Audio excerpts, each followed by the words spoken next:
Wassalatu wassalamu ala rasulillah. Wala haula wala quwata illa billahil aliyyil azim.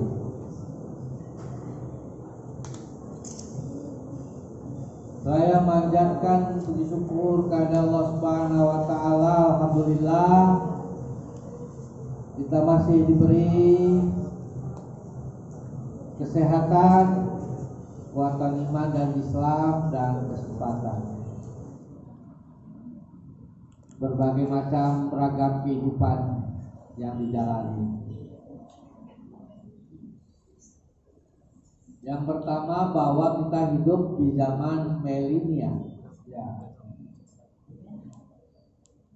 Zaman di mana teknologi dan informasi berkembang sangat cepat, atau juga disebut sebagai zaman global. Dunia ini bagaikan sebuah kampung kecil,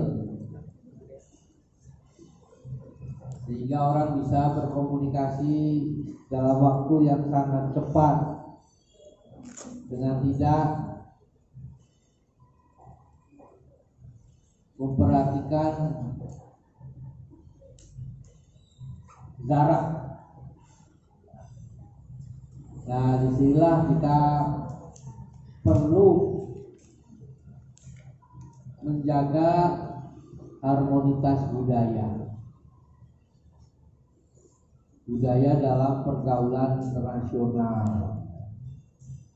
Nah, disinilah hidup di zaman sekarang ini, kalau orang harus menguasai teknologi informatika, harus menguasai bahasa asing, ya. Bahasa asing tidak hanya bahasa Inggris dan bahasa Arab, itu bahasa-bahasa yang memang untuk pergaulan dunia, ya. Nah, makanya akan mendapatkan banyak kemudahan, kelancaran, ya, di tengah-tengah kehidupan yang serba cepat, ya, dan menggunakan teknologi informatika ini. Maka oleh karena itu, ya, belajar bahasa dan belajar informasi teknologi itu menjadi sebuah kebutuhan, keharusan di sekolah, terlebih di sekolah yang disebutnya sebagai sekolah unggulan, ya. Maka harus ada ciri khas.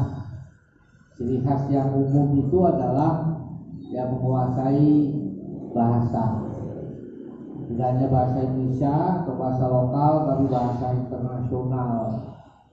Bahasa internasional kita ini, ya, di mana-mana, ya, sudah menjadi kelaziman, ya, menggunakan bahasa Inggris, ya, bahasa Arab, ya. Dan negara-negara maju, ya, itu pasti, ya, membudayakan keluarganya, bangsanya itu di samping menggunakan bahasa lokal adalah bahasa internasional. Nah, ketika kita ketinggalan harmonisasi budaya dalam pergaulan dunia, maka, ya, menjadi masyarakat yang tertinggal. Oleh karena itu, kita harus terus belajar, ya, belajar. Dan belajar itu di dalam Islam itu tidak hanya menggali nilai-nilai lokal, tetapi juga budaya-budaya yang berkembang di dunia ini. Nabi Shallallahu Alaihi Wasallam memerintahkan kepada kita, utlubul ilma walau bisi. Nah, belajarlah kamu walaupun di negeri Cina. Nah, ya, ini menandakan bahwasanya kita tak boleh alergi, ya, nggak boleh membenci, nggak boleh a priori, nggak boleh masa bodoh terhadap pergaulan internasional. Harus dijaga harmonisasinya. Suatu saat pasti ada manfaatnya. Kita bisa saksikan ada anak-anak yang punya talenta, menguasai ya 5 bahasa, ya, bahasa Inggris, Arab, ada Rusia, ada Jerman, ya, macam-macam bahasa dia bisa kuasai. Itu talenta, ya, keahlian, ya, senangan dia, sehingga mana-mana dia mendapatkan kelancaran dan kemudahan. Nah, kemudian yang kedua adalah menjaga harmonisasi alam. Alam ini sengaja diciptakan Allah Subhanahu wa taala teratur. Teratur itu artinya harmonis. Nah, kita harus menjaga harmonitas alam yang diciptakan Allah Subhanahu wa taala ini. Nggak boleh dirusak, nggak boleh dicemari, harus dipelihara. Nah, bagaimana memelihara harmonisasi alam ini? Allah Subhanahu wa taala berikan petunjuk kepada kita yang terdapat di dalam surat Al-Anbiya ayat 22, yang artinya kalau sekiranya di dunia ini ada 2 Tuhan, la fasadata, maka alam ini akan rusak.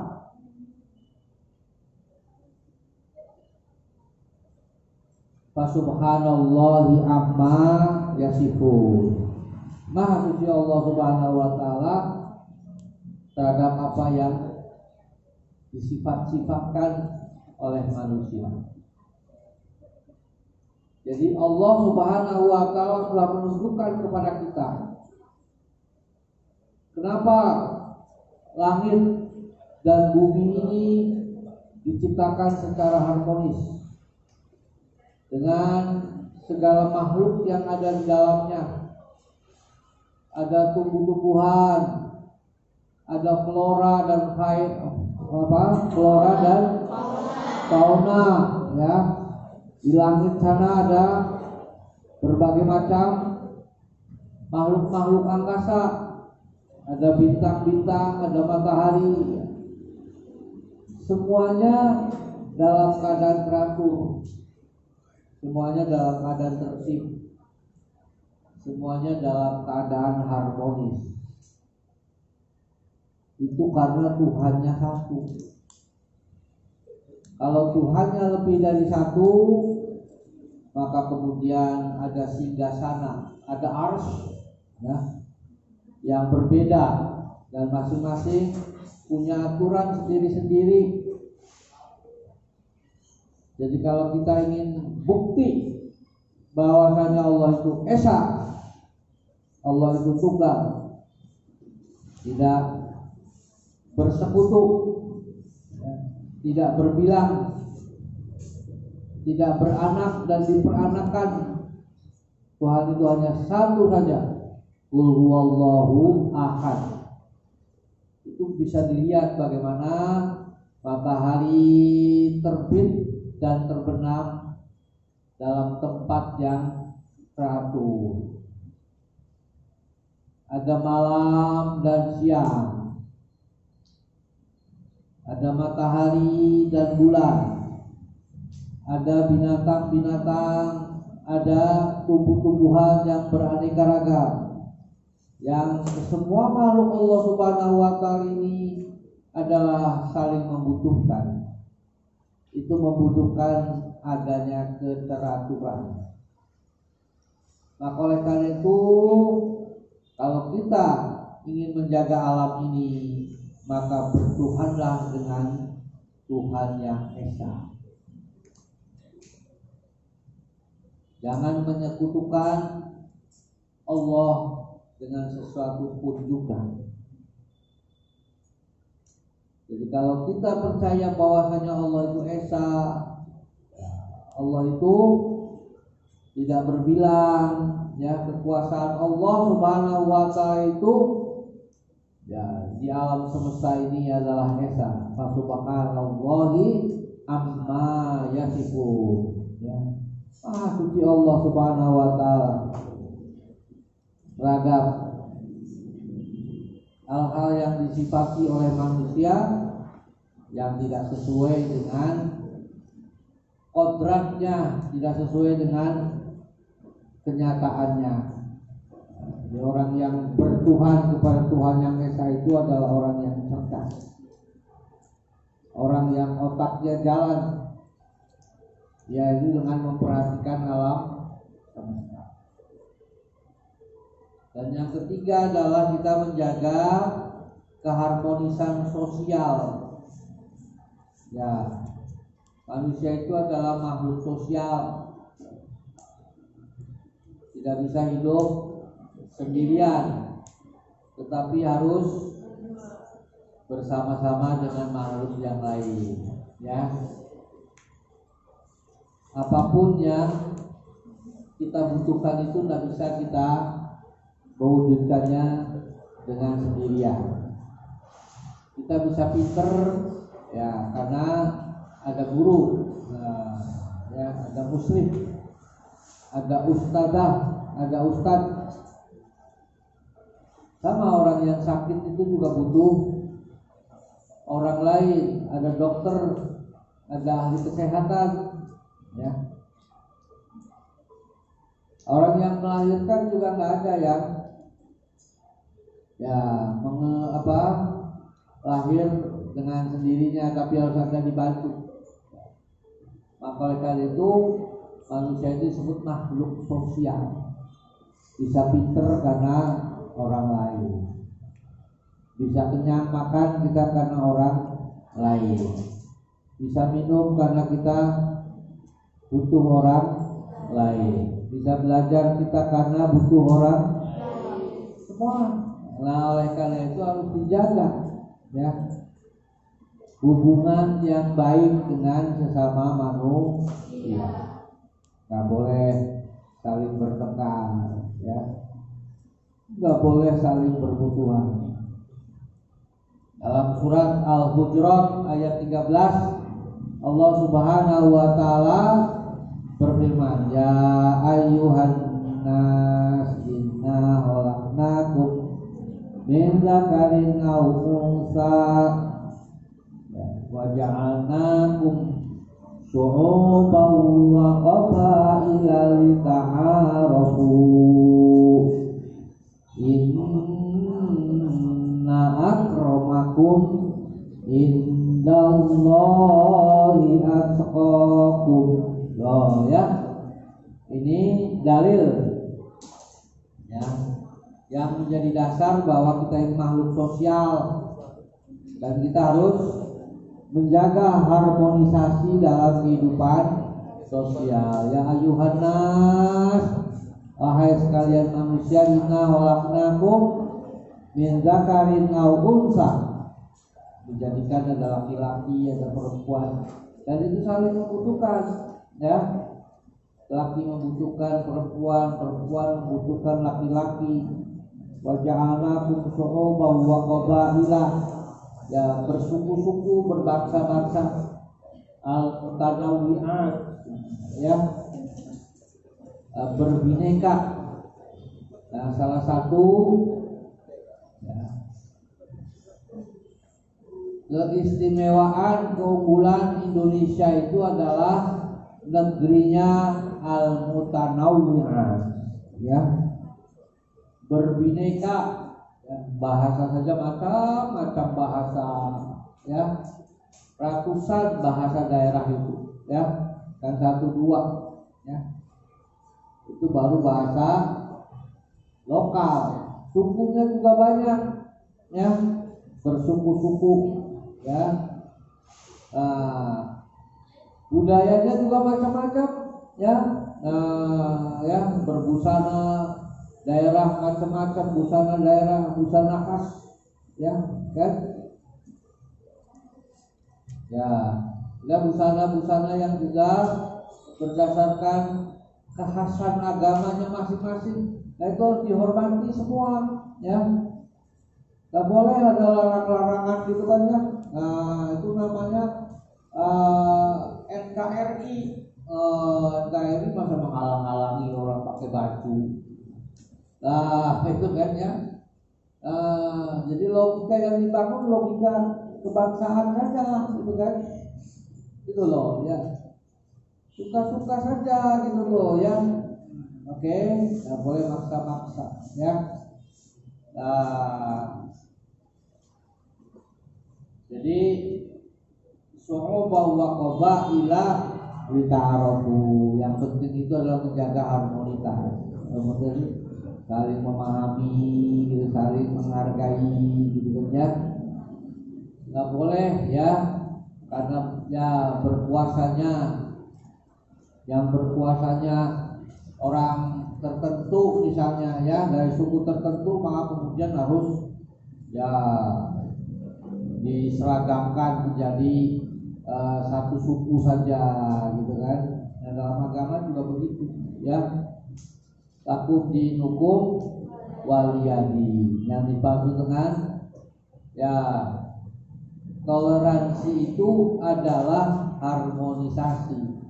Ya, menjaga harmonitas, saling menghormati ya, menghormati dalam beribadah, menghormati dalam berbusana ya, menghormati dalam menghidupkan seni, budaya, tradisi, bahasa. Nggak boleh saling mengejek.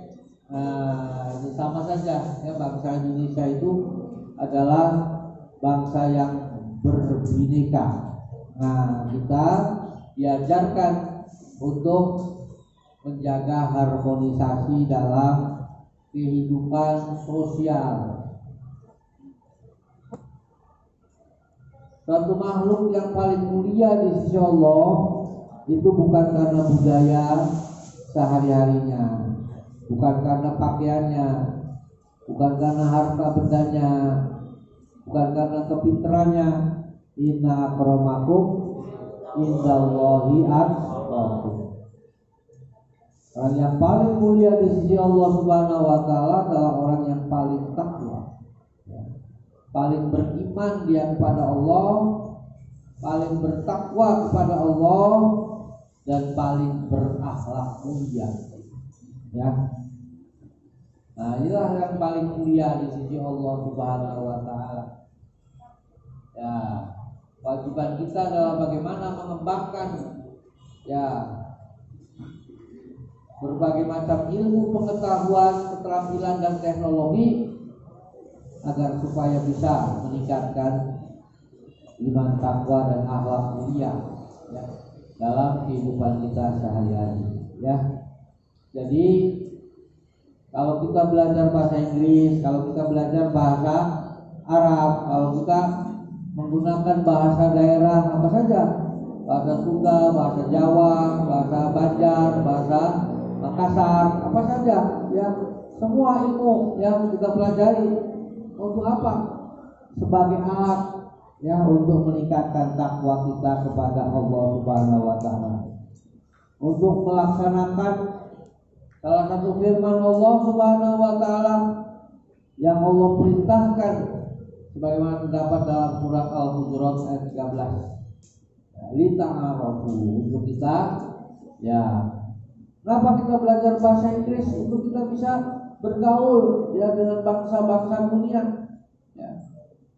Sebab rata-rata ya masyarakat di dunia ini ya menggunakan bahasa selain bahasa lokalnya itu bahasa Inggris. Kalau di Arab, apalagi di negeri Inggris sendiri, misalnya di London sana, ya kalau kita ke airport mana-mana, ya kita mau nanya mau apa, yang mudah itu adalah menggunakan bahasa Inggris. Oh, ya. Kalau kalian nanti pengen cita-cita, ya sekolahnya dari SMA sini, kemudian mau perguruan tingginya ke Mesir sana, ya ke Qatar, ke Inggris sana, ya ke Australia sana. Nah, syaratnya adalah sekolah di luar negeri itu adalah mempunyai TOEFL, ya, kemampuan bahasa Inggrisnya standar, ya. Ya, kalau S1 itu minimal 500 sampai 600, ya, skornya. S2 700, S3 800. Nah, makanya ya mobilitas pergerakan anak-anak sekolah SMA, ya, yang keluar negeri itu rata-rata adalah lulusan pesantren, karena di pesantren itu sudah dibiasakan berbahasa Inggris, ya. Nah, apalagi kalau kemudian nanti ada peraturan, ya, di sekolah itu nggak boleh berbusana yang menunjukkan kekhasan agama. Pesantren paling laku. Kalau sekolah swasta sih boleh, ya, boleh, ya, boleh pakai bahasa Inggris sehari-hari, pakai pelajarannya, ya, 2 bahasa boleh, ya, bahasa, ya, yang berbusana menutup aurat boleh. Ya, maka akan menjadi, ya, kesempatan yang baik, ya, kalau pengen memiliki keunggulan-keunggulan dalam bidang keagamaan, dalam bidang bahasa. Dan ini adalah sesuai dengan perintah Allah Subhanahu wa taala, ya, bahwa kita hidup berbangsa-bangsa, ya, bersuku-suku, bukan hanya di Indonesia tapi juga secara internasional. Lita'arofu. Bagaimana kita bisa lita'arofu kalau kita tidak bisa berkomunikasi? Nah, itu kan. Makanya berbahasa Inggris dan berketerampilan teknologi informatika itu bukan barang mewah, tetapi satu keharusan. Harus, ya, untuk bisa melaksanakan perintah Allah Subhanahu wa taala, lita'arofu. Dengan lita'arofu kita bisa meningkatkan ketakwaan, keimanan dan akhlak mulia. Karena itulah yang akan menjadikan kita berderajat, bermartabat di sisi Allah Subhanahu wa taala. Dan yang terakhir adalah kewajiban kita untuk menjaga harmonisasi dalam kehidupan dunia dan akhirat. Nah, inilah ayat Qur'annya. A'udzu billahi minasyaitonir rajim. Bismillahirrahmanirrahim. Zuyyina lin-nasi hubbus syahawati minan nisa'i wal banina wal qanatiril muqattarati minal zahabi wal fiddati wal khailil musawwamati wal an'ami wal harth. Zalika mata'ul hayatid dunya wallahu indahu husnul ma'ab. Ini terdapat dalam surat Ali Imran ayat 14. Dihiasi sesuatu yang indah dalam kehidupan manusia, yaitu apa? Harta benda, hubbus syahawat, sesuatu yang indah terhadap segala macam yang ada di dunia ini, ya, berupa apa? Minan nisa, wanita, ya, wal banin, ya, anak-anak, ya, wal qanatiril muqantarah, berbagai macam harta, ya, perhiasan dunia, ya, kendaraan yang bagus, ya, tanaman hias yang indah, ya, wal qanatiril muqantarati minaz zahabi, emas, perak, permata,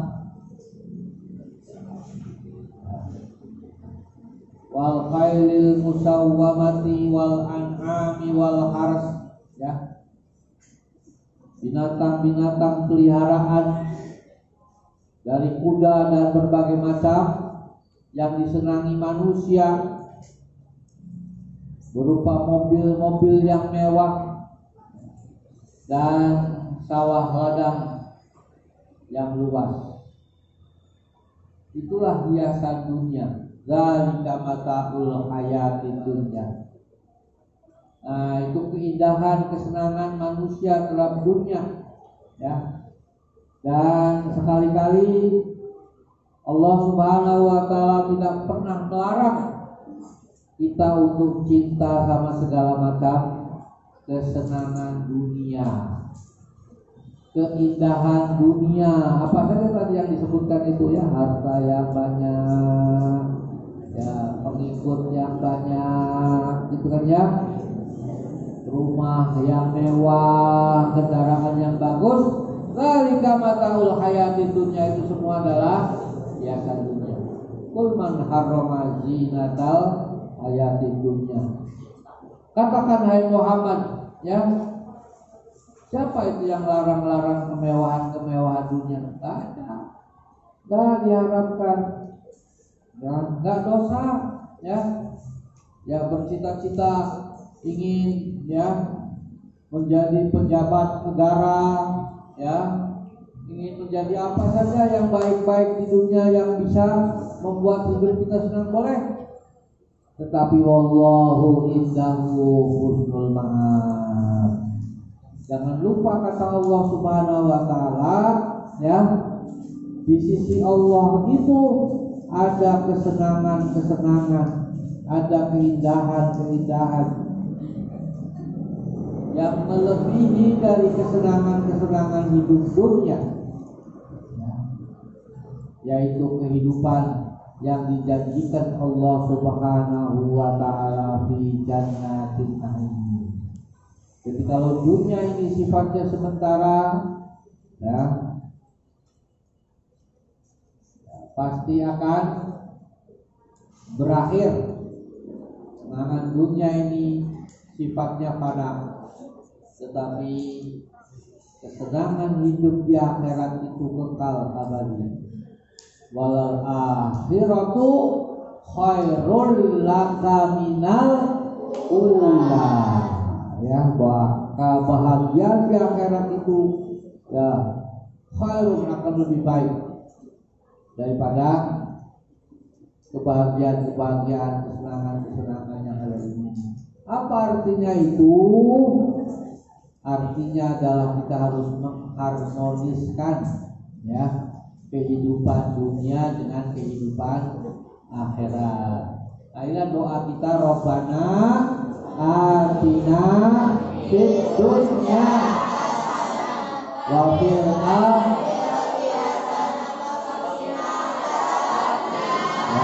orang yang tidak harmonis hidupnya dunia dengan akhirat itu, dia, ya, mencari dunia dengan cara yang tidak sesuai dengan kehendak Allah Subhanahu wa taala, ya, dengan serakah, dengan tidak mengindahkan, memperhatikan mana yang hak dan mana yang batil, mana yang halal dan mana yang haram. Nah, inilah orang yang tidak harmonis, ya.